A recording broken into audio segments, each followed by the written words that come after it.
Hello champion, कैसे हैं आप सब। तो चलिए हम लोग स्टार्ट करते हैं। क्विक रिवीजन करवा देते हैं आप लोगों को एंशिएंट और मिडावल का, और सवाल यहाँ से आपको मिलेगा। ठीक है, क्विक रिवीजन करवा दे रहे हैं। अब इसमें आपका पहला सवाल होगा कि सर नोट्स मिलेगा कि नहीं। तो नोट्स ऑलरेडी ऐप पे अपलोड कर दिया गया है। ऐप को इंस्टॉल कर लीजिएगा, Chandramani IAS academy app install कर लीजिएगा। ऐप जैसे इंस्टॉल करेंगे वहाँ पे फ्री कोर्सेज करके लिखा होगा। तो ये सारे दो तीन बहुत सारे नोट्स होंगे, उसमें ये तीन जो अभी नोट्स हम अपलोड आपको प्रोवाइड करवा रहे हैं, ये तीनों नोट्स वहाँ से आप डाउनलोड कर सकते हो। ठीक है, तो सबसे पहले एंशिएंट हिस्ट्री के वो सारे क्वेश्चंस जो PYQ में पूछे गए हैं, एक एक करके हम आपके सामने एक बार क्विक रिवीजन करवा दे रहे हैं। देखो, पशुपालन का सबसे पहला साक्ष्य, एनिमल हस्बेंड्री का सबसे पहला साक्ष्य मध्य पाषाण काल में देखने को मिलता है। और जितना PYQ में इतनी ही बात करेंगे, इससे ज़्यादा बात नहीं करेंगे। मध्य पाषाण काल में पशुपालन का जो साक्ष्य है according to PYQ, Adamgarh Hoshangabad Madhya Pradesh, Bagor Bhilwara Rajasthan से मिला है। इसके अलावा मध्य पाषाण कालीन हड्डी के उपकरण कहाँ से मिले हैं? तो हड्डी का उपकरण और आभूषण जो है महदहा उत्तर प्रदेश में है, जो उत्तर प्रदेश के प्रतापगढ़ जिले में वहां से मिला है। एक ही कब्र में 3 मानव कंकाल कहाँ से मिले हैं? तो दमदमा। ये दमदमा कहाँ है? ये भी उत्तर प्रदेश के प्रतापगढ़ में है। भारतीय उपमहाद्वीप में कृषि का प्राचीनतम साक्ष्य कहाँ से मिला? एग्रीकल्चर का प्राचीनतम साक्ष्य लहुड़ा देव, जो उत्तर प्रदेश के संत कबीर नगर जिले में स्थित है। अगर ये नहीं होगा तब आंसर क्या होगा? मेहरगढ़, अदरवाइज आंसर वही होगा। ठीक है, खाद्यान्नों की सर्वप्रथम कृषि कहाँ से स्टार्ट हुई? नवपाषाण काल में एग्रीकल्चर स्टार्ट होता है और आग पहले आ गया था। मानव का सबसे पहला साक्ष्य नर्मदा नदी घाटी के आसपास देखने को अभी तक मिला है। प्राचीनतम अस्थायी जीवन का साक्ष्य मेहरगढ़ से मिलता है। इसीलिए यहाँ पे देखो लिखा होगा कि अगर एग्रीकल्चर की बात होगी और लहुड़ा देव नहीं होगा तो मेहरगढ़ होगा, क्योंकि एग्रीकल्चर मतलब लोगों का स्थायी तौर से रहना। मानव के द्वारा जो सबसे पहले अनाज प्रयोग किया गया तो उसका नाम था बार्ली, जो नहीं जौ होगा वो। नौदा टोली का उत्खनन किसने किया? यह किस राज्य में स्थित है? तो नौदा टोली का उत्खनन HD संकालिया के द्वारा किया गया है और यह मध्य प्रदेश में स्थित है। हमारे साथ क्विक रिवीजन कर लीजिए, आसान हो जाएगा। किस स्थल से पूरा स्थल से पाषाण संस्कृति से लेकर हड़प्पा सभ्यता तक के अवशेष मिले हैं और उसका नाम है मेहरगढ़। ये जो अवशेष है वो मेहरगढ़ से मिला है, बलूचिस्तान, पाकिस्तान। निम्नलिखित में से किसको चालकोलिथिक युग कहा जाता है? ठीक है, चालकोलिथिक युग। ताम्र पाषाण युग को चालकोलिथिक युग कहा जाता है। बृहद पाषाण स्मारक की पहचान की गई है। मृतकों को दफनाने के लिए खासकर साउथ इंडिया के अंदर यूज किया जाता था। मानव के साथ कुत्ते दफनाए जाने और साथ में गर्तावास के लक्ष्य के साक्ष्य कहाँ से मिले हैं? तो बुर्ज होम, और ये जम्मू कश्मीर में है। भीमबेटका कहाँ है? तो मध्य प्रदेश के रायसेन जिले के अब्दुल्लागंज में है। किसके लिए प्रसिद्ध है? तो गुफाओं के शैल चित्र के लिए प्रसिद्ध है और इससे कई सवाल पूछे गए हैं। जैसे भारत के किस शिलाश्रय से सर्वाधिक चित्र मिला है? भीमबेटका। निम्नलिखित में से कौन सा प्राग ऐतिहासिक चित्रकला के लिए प्रसिद्ध है? भीमबेटका। ठीक है, राख का टीला कर्नाटक के मैसूर के वेल्लारी जिले में किस नवपाषाण कालीन स्थल से संबंधित है? तो इसका नाम है संगनकल्लू। भारतीय पुरातत्व का जनक किसे कहा जाता है? अलेक्जेंडर कनिंघम को। Alexander Cunningham. ताम्रपाषाण काल में महाराष्ट्र के लोग मृतकों के घर के फर्श के नीचे उनको किस तरह से रखकर दफनाते थे? तो उनको उत्तर से दक्षिण की तरफ रखकर दफनाया जाता था। आज भी ऐसा ही होता है, जलाया जाता है। राष्ट्रीय मानव संग्रहालय कहाँ पे स्थित है? तो ये भोपाल मध्य प्रदेश में है। अब इसका नाम बदलकर इंदिरा गांधी राष्ट्रीय मानव संग्रहालय कर दिया गया है। भारतीय पुरातत्व सर्वेक्षण विभाग किस मंत्रालय के अंतर्गत आता है? तो सांस्कृतिक मंत्रालय के अंतर्गत पुरातत्व सर्वेक्षण विभाग आता है। सिंधु घाटी से पूछे गए कुछ सवाल उसको देख लेते हैं। हड़प्पा कहाँ है? तो रावी नदी के किनारे। और कहाँ है? तो पाकिस्तान के पंजाब में। मोहनजोदड़ो सिंधु नदी के किनारे है, पाकिस्तान के सिंध प्रांत में है। यहाँ से महान स्नानागार या गोदीवारा, ये सारी चीज़ें मिली है। लोथल, गोदीवारा नहीं, लोथल नहीं, महान स्नानागार मिला है और वो मिला है, अन्नागार मिला है। लोथल भोगबा नदी के किनारे है, गुजरात में है, गोदी बारामूला है। रोपर सतलज नदी के किनारे है, पंजाब में है। कालीबंगा घग्गर नदी के किनारे है, राजस्थान में है और यहाँ से जुता हुआ खेत मिला है। दैमाबाद प्रवरा नदी के किनारे है, महाराष्ट्र के अंदर है। मांडा जो है वो चिनाव नदी के किनारे है, जम्मू एंड कश्मीर, ठीक है, जम्मू एंड कश्मीर में। आलमगीरपुर हिंडन नदी के किनारे है, उत्तर प्रदेश में। भगवानपुरा सरस्वती नदी के किनारे है। सुतका गेंडोर दास्त नदी के किनारे है। राखी गढ़ी घग्गर नदी किनारे है, हरियाणा। बनवाली घग्गर नदी और उसकी सहायक के किनारे है, ये भी हरियाणा में है।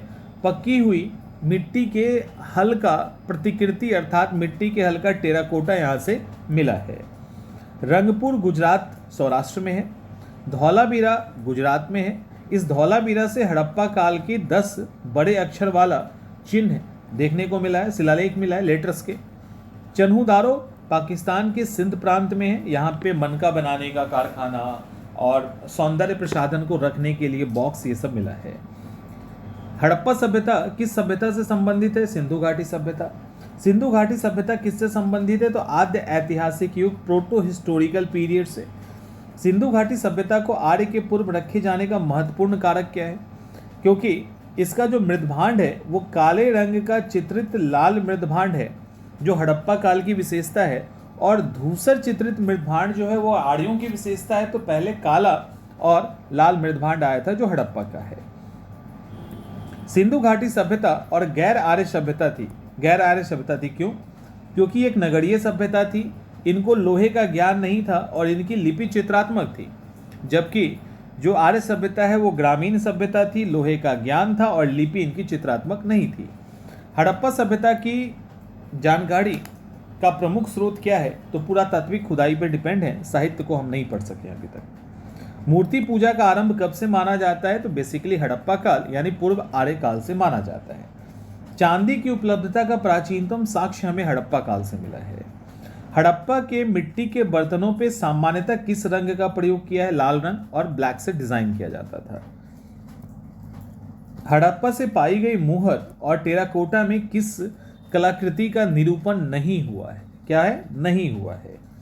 तो गाय और घोड़े का निरूपण नहीं हुआ है, जबकि गैंडा, हिरन, बाघ, हाथी, भेड़ इन सब का चित्रण है।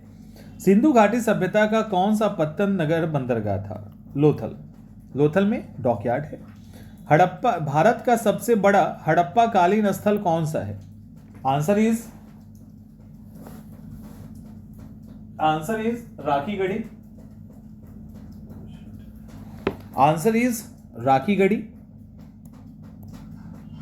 सिंधु घाटी सभ्यता के लोग पशुपति की पूजा करते थे, मातृशक्ति में विश्वास रखते थे। एक मातृ देवी की मूर्ति भी मिली है जिनके नाभि से पौधे निकल रहे हैं। हड़प्पा और मोहनजोदड़ो के पुरातत्व के स्थल के खोजकर्ता कौन थे? दयाराम साहनी, राखलदास बनर्जी, मोहनजोदड़ो इसके प्रभारी सर जॉन मार्शल थे। इसके अलावा माधव स्वरूप बत्स भी हड़प्पा के सर्वेक्षण में शामिल थे। अकॉर्डिंग टू वहां पे क्वेश्चंस अलग अलग के। लोथल का उत्खनन आर.एस. राव ने करवाया। सुरकोटदा का उत्खनन जेपी जोशी के द्वारा करवाया गया है। धौलावीरा का उत्खनन आर.एस. बिष्ट ने करवाया है।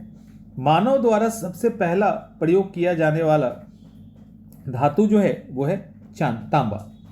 सिंधु घाटी सभ्यता के विकसित अवस्था में किस स्थलों के घरों से कुएं का अवशेष मिला है? तो मोहनजोदड़ो से कुएं का अवशेष देखने को मिलता है। हड़प्पा कालीन स्थल से अभी तक किस धातु की प्राप्ति नहीं हुई है? लोहा।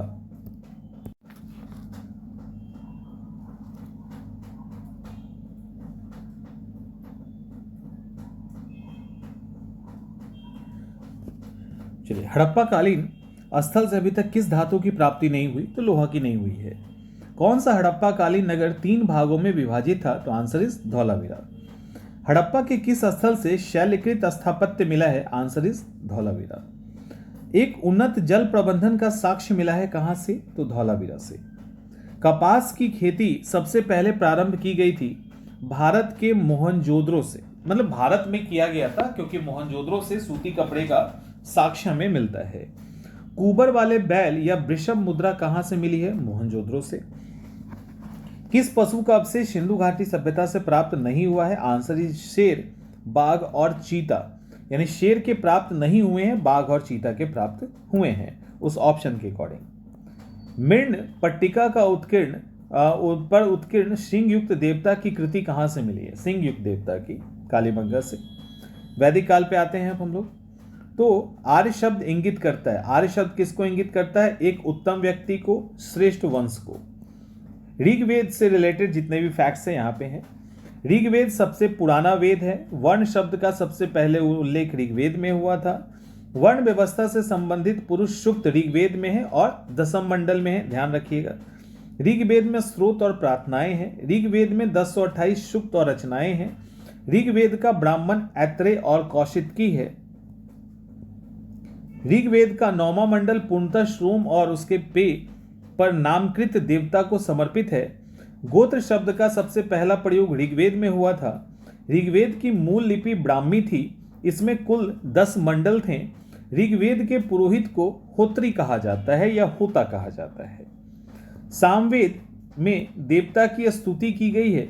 इसका संबंध संगीत से है। पंचविश ब्राह्मण, तांड ब्राह्मण, जैमिनी ब्राह्मण का संबंध सामवेद से है। सामवेद का संकलन ऋग्वेद पे आधारित है। कहा जाता है सामवेद का 75 श्लोक को छोड़कर बाकी सारे श्लोक ऋग्वेद से ही लिए गए हैं। यजुर्वेद में कर्मकांड, बलिदान विधि का उल्लेख है।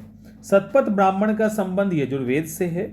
यज्ञ संबंधी विधि विधान का पता यजुर्वेद से चलता है। यजुर्वेद के 2 भाग हैं, शुक्ल यजुर्वेद और कृष्ण यजुर्वेद। अथर्ववेद की बात करते हैं तो अथर्ववेद का संबंध औषधि से है, तंत्र मंत्र से है, वशीकरण से है। गोपथ ब्राह्मण अथर्ववेद से संबंधित है।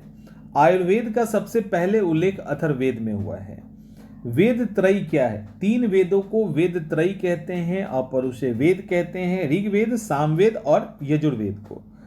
उपनिषद का मुख्य विषय क्या है? दर्शन। मोक्ष की चर्चा उपनिषद में ही की गई है। नचिकेता और यम के संवाद का वर्णन कठोपनिषद में किया गया है, ध्यान रखिएगा। उपनिषद काल में राजा अश्वपति कैकेयी के राजा थे।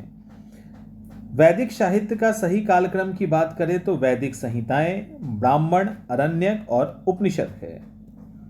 नदियों के नाम की बात करते हैं तो आधुनिक और वैदिक नाम को काबुल का मतलब है कुंभा, रावी का मतलब पुरुषनी, सतलज का मतलब है सुत्रुदी और चेनाब का मतलब है अस्किनी। ये सवाल वहां पे पूछे गए हैं।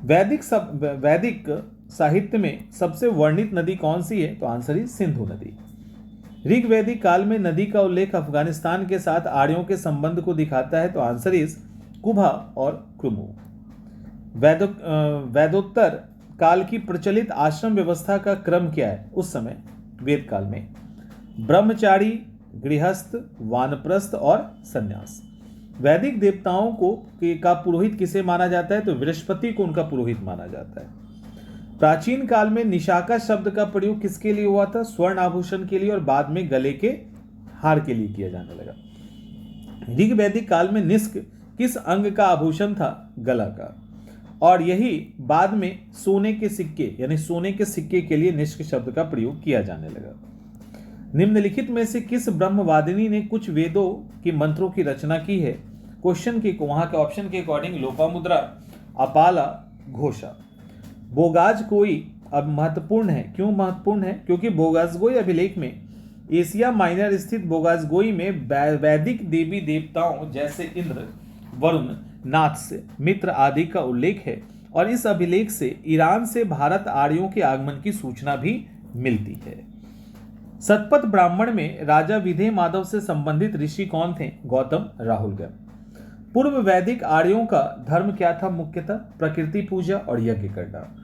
ऋग्वेद काल की जनता मुख्यतः विश्वास करती थी बलि पर और कर्मकांड पे। ऋग्वेद में प्रसिद्ध 10 राजाओं का युद्ध किस नदी किनारे लड़ा गया था? तो आंसर इज पुरुषनी नदी। वैदिक युग में प्रचलित शासन प्रणाली से क्या है बेसिकली? तो वंश परंपरागत राजतंत्र था सामान्यतः। किस वेद में सभा और समिति को प्रजापति की 2 पुत्रियां कहा गया है? तो आंसर इज अथर्ववेद।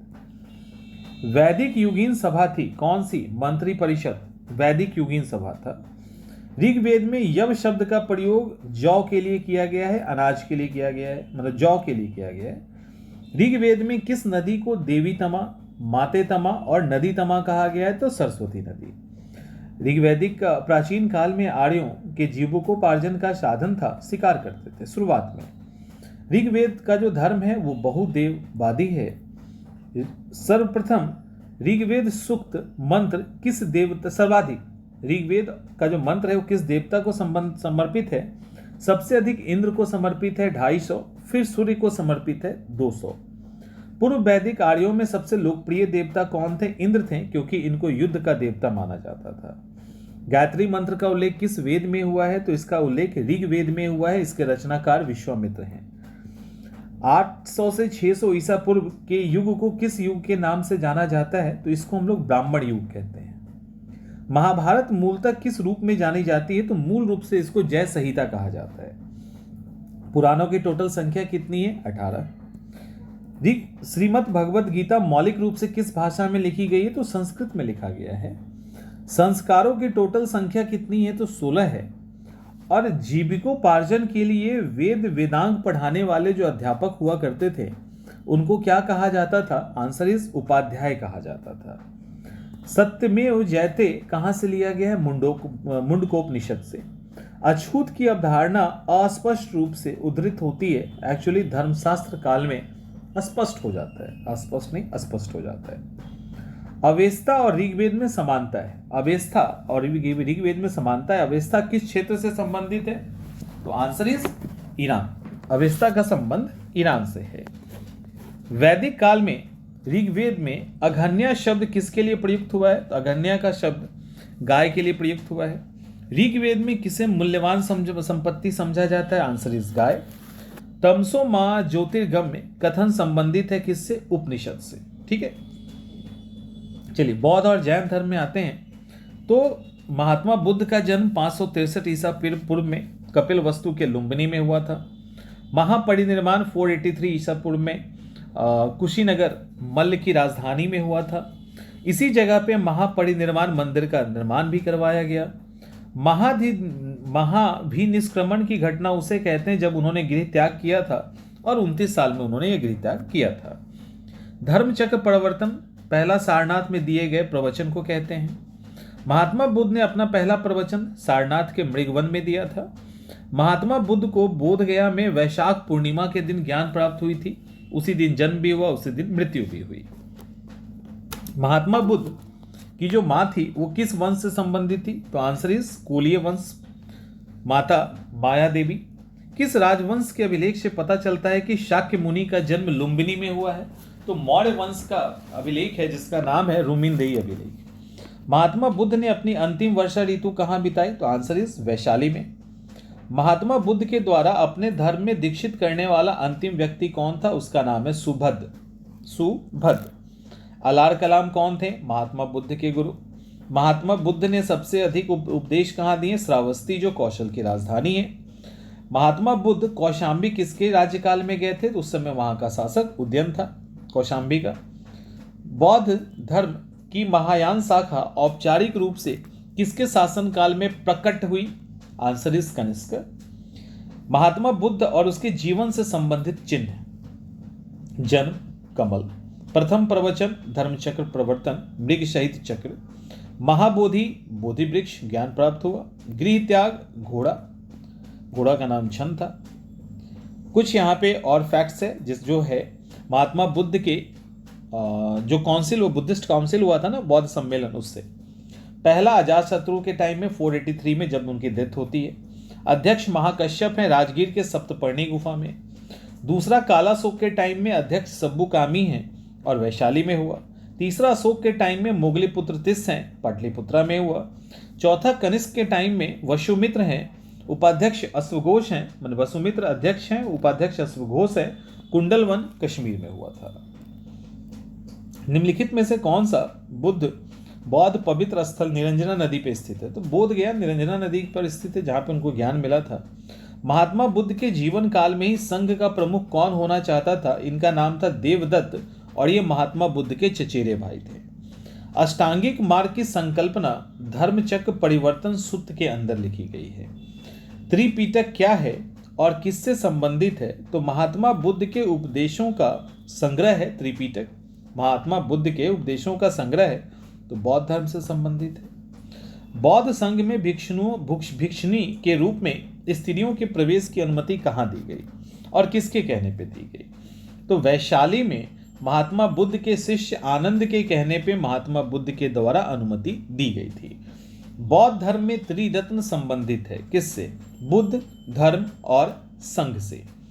किस बौद्ध साहित्य में महात्मा बुद्ध के नैतिक एवं सैद्धांतिक संबंधी प्रवचन का संकलन है? सुत्त पिटक। किस बौद्ध साहित्य में संघ जीवन के नियम प्राप्त होते हैं? विनय पिटक में। अशोकाराम विहार कहाँ स्थित है? तो पाटलिपुत्र में सम्राट अशोक के द्वारा बनाया गया था।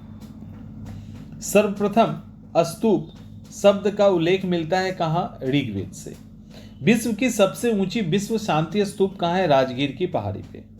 बोध गया स्थित महात्मा बुद्ध की 80 फीट की प्रतिमा किसके द्वारा बनाई गई? तो जापानियों के द्वारा। किसे एशिया का ज्योतिपुंज कहा जाता है? तो महात्मा बुद्ध को एशिया का ज्योतिपुंज कहा जाता है। महात्मा बुद्ध को एक देवता का स्थान किसके शासनकाल में मिला? तो कनिष्क के शासनकाल में। भारत की पहली मानव प्रतिमा जिसकी पूजा की गई थी वो संबंधित है महात्मा बुद्ध से। भारत में मूर्ति पूजा की नींव किसके द्वारा रखी गई? तो बौद्ध धर्म बुद्ध के द्वारा। महात्मा बुद्ध की खड़ी प्रतिमा किसके काल में बनाई गई थी? कुषाण के काल में बनाई गई थी। नागार्जुन किस बौद्ध संप्रदाय से संबंधित है? तो माध्यमिक संप्रदाय से नागार्जुन का संबंध है। शून्यवाद के प्रवर्तक कौन है? तो आंसर इज नागार्जुन। माध्यमिक शून्यवाद उसको कहा जाता है। नालंदा विश्वविद्यालय के संस्थापक कौन थे? कुमारगुप्त। नालंदा विश्वविद्यालय प्रसिद्ध था बौद्ध धर्म के दर्शन के लिए, वो भी बौद्ध धर्म के वज्रयान शाखा के लिए। नव नालंदा महाविहार किसके लिए फेमस है? तो पाली अनुसंधान संस्थान है। बौद्ध और जैन दोनों ही धर्म विश्वास करते हैं किसमें? कर्म और पुनर्जन्म के सिद्धांत में। निम्नलिखित में से कौन सी बात बौद्ध और जैन धर्म में समान नहीं है? तो आत्म दमन, सेल्फ सप्रेशन समान नहीं है। महावीर स्वामी और उन लोगों के प्रतीक चिन्ह जो तीर्थंकर हुए, देखो ऋषभ देव का बैल है, अजीत नाथ का हाथी है, संभव नाथ का अश्व है, पद्म प्रभु का कमल है, सुपार्श्वनाथ का स्वास्तिक है, मल्लीनाथ का कलश है, नेमीनाथ का नीलकमल है, और नेमीनाथ का नीलकमल और शंख है यहाँ पे, नमीनाथ और नेमीनाथ। पार्श्वनाथ का सर्प है, महावीर का सिंह है, शेर। ठीक है। महावीर स्वामी का जन्म 599 ईसा पूर्व में वैशाली के निकट कुंडग्राम है, वहां पे हुआ था। कुंडलपुर नहीं, कुंडग्राम कहिएगा, में हुआ था, क्योंकि कुंडलपुर में कंफ्यूजन हो जाता है। और इनकी डेथ राजगीर के पावापुरी में 527 बीसी में हुई थी। महावीर स्वामी जैन धर्म के अंतिम तीर्थंकर यानी 24वें तीर्थंकर थे और जैन धर्म के पहले तीर्थंकर ऋषभ देव थे। इन्होंने ही जैन धर्म की स्थापना की। जैन धर्म के 23वें तीर्थंकर पार्श्वनाथ थे, वैशाली से संबंधित है। तीर्थंकर शब्द जैन धर्म से संबंधित है। जैन धर्म में पूर्ण ज्ञान के लिए किस शब्द का प्रयोग किया गया? तो कैवल्य का। जैन धर्म में पूर्ण ज्ञान के लिए कैवल्य शब्द का प्रयोग किया गया है। त्रिरत्न सिद्धांत, सम्यक धारण, सम्यक चरित्र, सम्यक ज्ञान किस धर्म से संबंधित है? तो आंसर जैन धर्म से संबंधित है। उत्तर प्रदेश के कौशाम्बी में स्थित प्रभासगिरी किस तीर्थ स्थान है? किसका है? मतलब जैन धर्म का। अनेकांतवाद, श्यादवाद, अनुव्रत का सिद्धांत किस धर्म का सिद्धांत है? तो आंसर इस जैन धर्म का सिद्धांत है। जैन दर्शन के अनुसार सृष्टि की रचना और पालन पोषण सार्वभौमिक विधान से हुआ है। निम्नलिखित में से कौन सा धर्म विश्व विनाशकारी प्रलय की अवधारणा में विश्वास नहीं करता है? आंसर है जैन धर्म। जैन धर्म का जो आधारभूत सिद्धांत है अहिंसा के लिए जैन धर्म मोस्टली जाना जाता है। और महावीर स्वामी के पहले शिष्य जमाली थे और जमाली कोई और नहीं बल्कि जमाली इनके दामाद हैं और इनकी बेटी प्रियदर्शना के पति।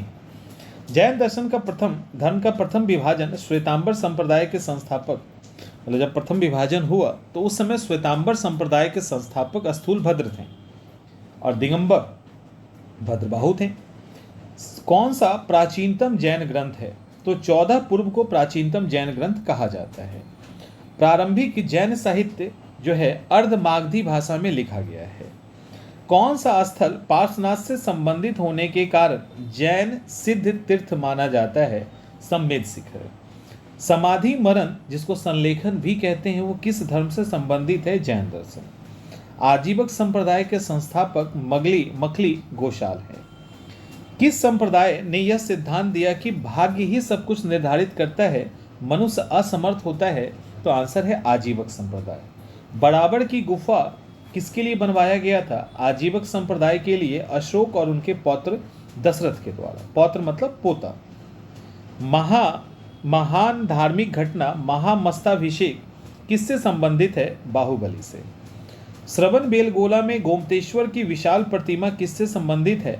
चामुंड राय। ठीक है, चामुंड राय। अन्य धार्मिक संप्रदाय में नयनार कौन थे? तो शैव धर्म को मानने वाले। भागवत संप्रदाय विष्णु धर्म को मानने वाले, क्योंकि भागवत धर्म के प्रवर्तक कृष्ण हैं। भागवत संप्रदाय में सबसे अधिक योगदान गुप्तों के द्वारा दिया गया। किस ग्रंथ में सर्वप्रथम देवकी पुत्र कृष्ण का वर्णन मिलता है? तो छंदोग्य उपनिषद में देवकी पुत्र कृष्ण का वर्णन मिलता है। वासुदेव कृष्ण की पूजा सबसे पहले प्रारंभ किसने की थी? तो भागवत संप्रदाय के द्वारा किया गया था। किस देवता के हाथ में हल लिए हुए प्रदर्शित किया जाता है? तो बलराम को हल लिए हुए प्रदर्शित किया जाता है। हेलियोडोरस का वेशनगर अभिलेख किससे संबंधित है? तो आंसर है वासुदेव से। भागवत धर्म से संबंधित प्राचीनतम अभिलेखीय साक्ष्य।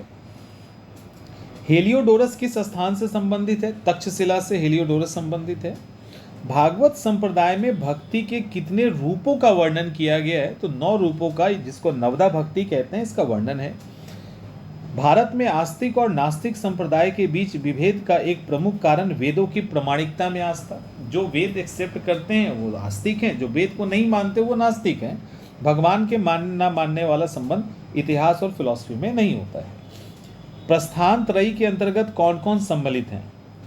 उपनिषद, ब्रह्मसूत्र या और भगवत गीता। इसको वेदांत का प्रस्थान त्रयी कहा जाता है। किसको? उपनिषद, ब्रह्मसूत्र, भगवत गीता। रामायण के किस कांड में श्री राम और हनुमान जी की भेंट होती है? तो किष्किंधा कांड में। पुरी की रथ यात्रा किसके सम्मान में निकाली जाती है? भगवान जगन्नाथ। महाजनपद एवं समकालीन समाज, महाजनपद में आ गया 16 महाजनपद। खारवेल का हाथी गुफा, जिसको हाथी गुम्फा अभिलेख कहते हैं, उससे महापदम नंद द्वारा कहाँ नहर खोले जाने का आदेश दिया गया था? तो कलिंग में। ठीक है। भारत के प्राचीनतम सिक्के प्राप्त होते हैं चांदी के।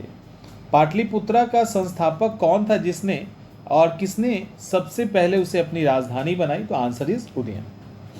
कुछ शासक और उनके राज्य। चंद्रप्रदोत्य अवंती से हैं, उदयन वत्स से हैं, अजातशत्रु मगध से हैं, प्रसेनजीत कौशल से हैं। उज्जैन का प्राचीनतम नाम क्या था? अवंतिका। उदयन और वासवदत्ता की कहानी संबंधित है उज्जैन से। मगध साम्राज्य का उत्कर्ष किस शताब्दी में हुआ? तो ईसा पूर्व 6ठी शताब्दी में। विश्व का पहला गणतंत्र किसके द्वारा स्थापित किया गया? तो लिच्छवियों के द्वारा वैशाली में। 16 महाजनपद के बारे में किस बौद्ध ग्रंथ में सूचना मिलती है? तो एक तो अंगुत्तर निकाय जो बौद्ध का है और दूसरा भगवती सूत्र जो जैन का है। अच्छा, यहाँ पे है तो बौद्ध ग्रंथ अंगुत्तर निकाय और जैन ग्रंथ भगवती सूत्र। 16वीं शताब्दी में भारत का सबसे शक्तिशाली राज्य कौन था? तो आंसर इज मगध। 16 महाजनपद में कुछ और बचे हैं, लाइक सूरसेन राजधानी मथुरा, उत्तरी पंचाल राजधानी अहिछत्र, अंग की राजधानी चंपा, चेदी की राजधानी शुक्तिमती, मगध की राजधानी गिरिवज्र, कुरु की राजधानी इंद्रप्रस्थ, कौशल की राजधानी साकेत, वत्स की राजधानी कौशाम्बी। गोदावरी नदी के तट पर कौन सा महाजनपद स्थित है? आंसर इज अस्मक या अस्सर। 6ठी शताब्दी ईसा पूर्व का मत्स्य जनपद था। कहाँ पे मत्स्य जनपद था? राजस्थान में। प्राचीन श्रावस्ती नगर का नगर विन्यास किस आकृति में था? श्रावस्ती का तो अर्धचंद्राकार था। मगध के किस प्रारंभिक शासक ने राज्यारोहण के लिए अपने पिता की हत्या की और स्वयं इसी कारणवश अपने पुत्र के हाथों मारा गया? अजातशत्रु। अजातशत्रु ने बिंबिसार की हत्या की और इसका बेटा उदयन ने इसकी हत्या की। अजातशत्रु के वंश का नाम क्या है? हर्यक वंश। मगध के नंद वंश का संस्थापक कौन था? तो आंसर इज महापद्म नंद। नंद वंश के बाद मगध पे किस वंश का शासन होता है? तो आंसर इज मौर्य वंश। मगध पर शासन करने वाले राजवंशों का कालानुक्रम सजाना है तो पहले हर्यक था, फिर नंद है, फिर मौर्य है और उसके बाद सुंग वंश है। मालवा क्षेत्र पर मगध की सत्ता का विस्तार किसके शासनकाल में हुआ? तो आंसर इज शिशुनाग। राजनंद या महापद्म नंद का उल्लेख किस अभिलेख में हुआ है? तो खारबेल का हाथी गुम्फा अभिलेख में। किस मगध सम्राट को अपोरो परशुराम सर्व छत्रांतक के नाम से जाना जाता है? तो ये टाइटल महापद्म नंद ने लिया था। महात्मा बुद्ध के समकालीन प्रसिद्ध वैद्य जीवक किसके दरबार से संबंधित है? तो आंसर है बिंबिसार के। सिकंदर के हमले के समय उत्तर भारत पर किस राजवंश का शासन था? नंद वंश। आंसर इज नंद वंश। सिकंदर के समकालीन मगध का शासक कौन था? धनानंद। युद्ध भूमि में बड़ी संख्या में सैनिकों के मारे जाने के कारण आहत होकर किस भारतीय गणराज्य की स्त्रियों ने सिकंदर के विरुद्ध शस्त्र धारण कर लिया था? तो मत्सक। ठीक है। उस राजा का नाम बताइए जिसे सिकंदर ने झेलम के पास पराजित किया था। एक्चुअली पराजित नहीं किया था, नाम है पोरस। पुरु बराबर पे रह गया था, इवन पुरु पकड़ा गया था, तो पराजित नहीं किया था। अच्छा कुछ है दूसरा है क्या? सिकंदर ने, ठीक है, सिकंदर ने इनको पराजित किया। मुझे लगा पोरस ने पराजित कर दिया क्या। चलिए, प्रथम भारतीय साम्राज्य किसके द्वारा स्थापित किया गया? चंद्रगुप्त मौर्य। यूनानी लेखक के द्वारा चंद्रगुप्त को सेंट्रोकोटस कहा गया। किसने सेंट्रोकोटस कहा है? तो जस्टिन ने कहा है। विशाखदत्त मुद्रा राक्षस का है। किस शासक का इसमें विशद वर्णन है? तो चंद्रगुप्त मौर्य का वर्णन मिलता है। कौटिल्य किसके प्रधानमंत्री हैं? तो कौटिल्य चंद्रगुप्त मौर्य के प्रधानमंत्री हैं। चाणक्य का अन्य नाम क्या है? तो कौटिल्य विष्णुगुप्त चाणक्य नाम है। कौटिल्य का अर्थशास्त्र राज शासन के सिद्धांत से संबंधित यानी राजनैतिक पुस्तक है।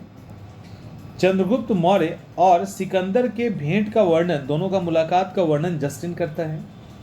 किसकी तुलना मैकियावेली के प्रिंस से की जाती है? कौटिल्य के अर्थशास्त्र की तुलना। पाटलिपुत्र में कुंभराज में स्थित चंद्रगुप्त का महल बना हुआ था, पाटलिपुत्र के कुम्हरार में लकड़ी का। किसके शासनकाल में डिमेकस आता है? तो बिंदुसार के शासनकाल में आता है। बुलंदीबाग प्राचीन स्थान स्थित है कहाँ पे? पाटलिपुत्रा में। किस मौर्य शासक के सर्वप्रथम दक्कन विजय मालवा महाराष्ट्र गुजरात और महाराष्ट्र को जीता था? चंद्रगुप्त मौर्य। अशोक के शासनकाल में बौद्ध सभा किस नगर में आयोजित की गई थी? पाटलिपुत्रा में। पश्चिम भारत मतलब गुजरात मौर्य साम्राज्य में सम्मिलित था, यह प्रमाणित होता है किससे? रुद्रदामन का जूनागढ़ अभिलेख से। सेल्यूकस को किस भारतीय शासक ने हराया था? तो चंद्रगुप्त मौर्य ने 305 ईसा पूर्व में हराया था। किस शासन ने सहिष्णुता, उदारता, करुणा को त्रिविध आधार पर राजधर्म बनाया था? तो सम्राट अशोक के द्वारा बनाया गया था। भारत का प्रथम अस्पताल और औषधि भाग का निर्माण किसने किया? तो सम्राट अशोक ने किया। अशोक के किस अभिलेख में दक्षिण भारतीय राज्यों का उल्लेख हुआ है? द्वितीय बृहद शिलालेख में चोल, पांड्य, सत्यपुत्र, केरल पुत्र आदि का जिक्र दिखता है। अशोक के शासनकाल में तृतीय बौद्ध संगति होने का प्रमाण मिलता है सिंघली, अनुश्रुति, दीपवंश और महावंश के अनुसार। अशोक बौद्ध धर्म को स्वीकार करने के बावजूद हिंदू धर्म से आस्था नहीं छोड़ा, इसका प्रमाण है देवनाम प्रियदर्शी की उपाधि।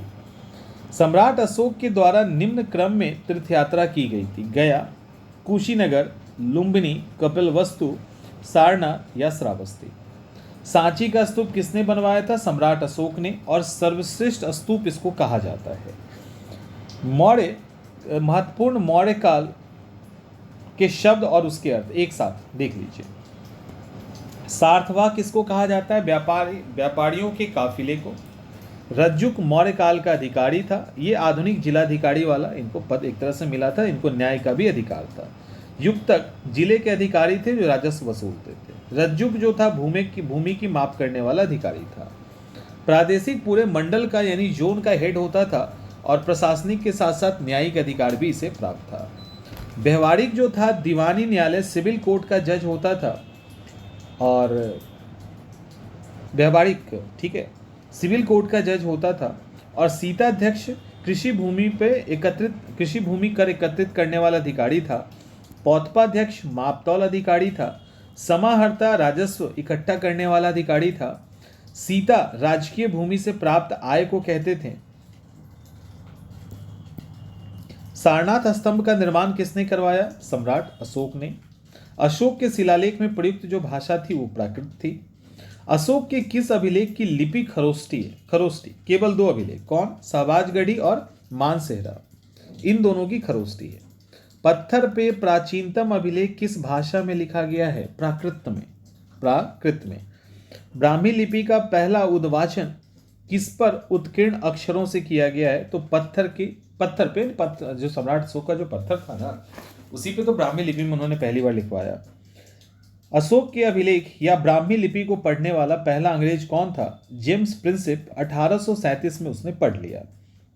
प्राचीन भारत की कौन सी लिपि दाएं से बाएं की ओर लिखी जाती थी? जैसे अभी हम लोग लेफ्ट टू राइट लिखते हैं ना, वो राइट टू लेफ्ट लिखी जाती थी। खरोष्टी। अशोक के अपने शिलालेख में सामान्यतः किस नाम से उल्लेख हुआ है? तो आंसर है प्रियदर्शी या पियदस्सी, सामान्यतः। और अशोक के व्यक्तिगत नाम का उल्लेख 4 ही जगह आपको दिखेगा, मस्की, गुर्जरा, उदय गोलम और नेत्तूर में, ठीक है। अशोक का रूमिनदेही अभिलेख संबंधित है महात्मा बुद्ध के जमीन से। केवल का स्तंभ,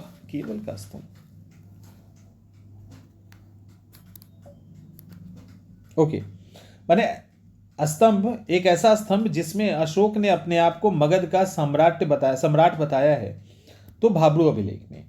कलसी प्रसिद्ध है अशोक के शिलालेख के कारण, उत्तराखंड में है। गुजरात लघु स्तंभ कहाँ स्थित है? मध्य प्रदेश के दतिया में। उत्तराखंड में सम्राट अशोक का शिलालेख कलसी में भी बताया आपको। कलिंग युद्ध का वर्णन अशोक के किस शिलालेख में है? तो शिलालेख 13, जो बहुत ही फेमस है। अशोक का कौन सा अभिलेख पूर्णतः धार्मिक सहिष्णुता को लेकर समर्पित है? तो अब शिलालेख 12 में धार्मिक सहिष्णुता की बात करते हैं। अशोक के किस शिलालेख में संगम राज्य के बारे में जानकारी मिलती है? तो शिलालेख 2 और 12। अशोक के किस शिलालेख में पशु बलि पे रोक लगाई गई है? तो शिलालेख जो है पहला वाला है जिसमें पशु बलि पे रोक लगाया गया है।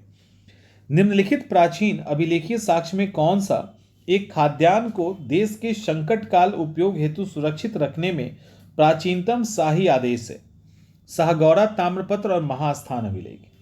अशोक के समय समकालीन तुर्मय या टोलेमी फिलाडेल्फस कहाँ का शासक था? मिस्र का।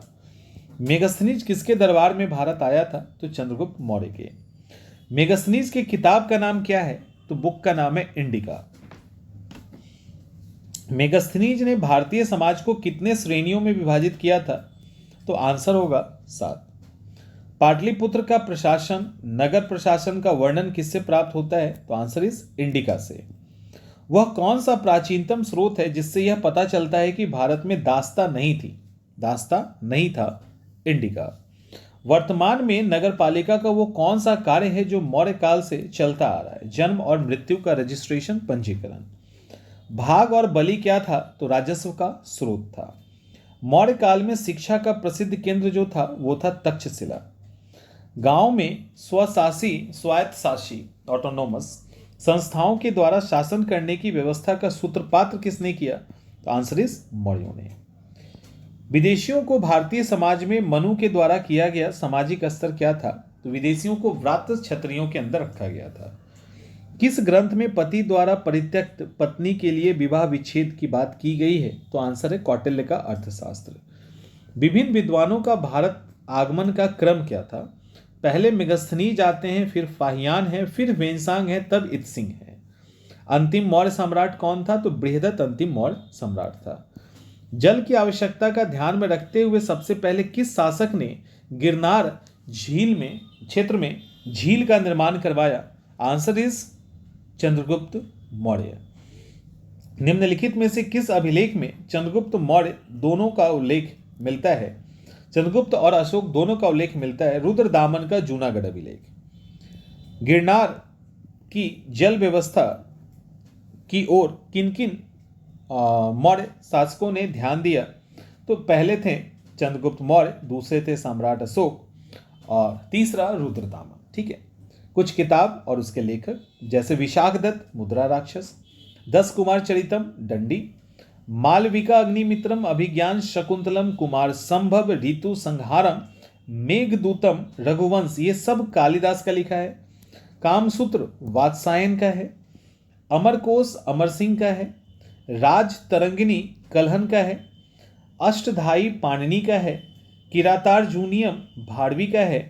नागानंद रत्नावली प्रियदर्शी का हर्ष का है। कर्पूर मंजरी राजशेखर ने लिखा है। पंच सिद्धि का वराहमिहिर का है। कादम्बरी बाण भट्ट का है। मिलिंद पन्हो और नागसेन के बीच में एक संवाद होता है। मिलिंद पन्हो किताब है जिसमें मिलिंद पन्हो और नागसेन के बीच में संवाद होता है। सौंदरानंद अश्वघोष का है। मृच्छ कटिकम शूद्रक का है। स्वप्न वासवदता भास का। गीत गोविंद जयदेव का।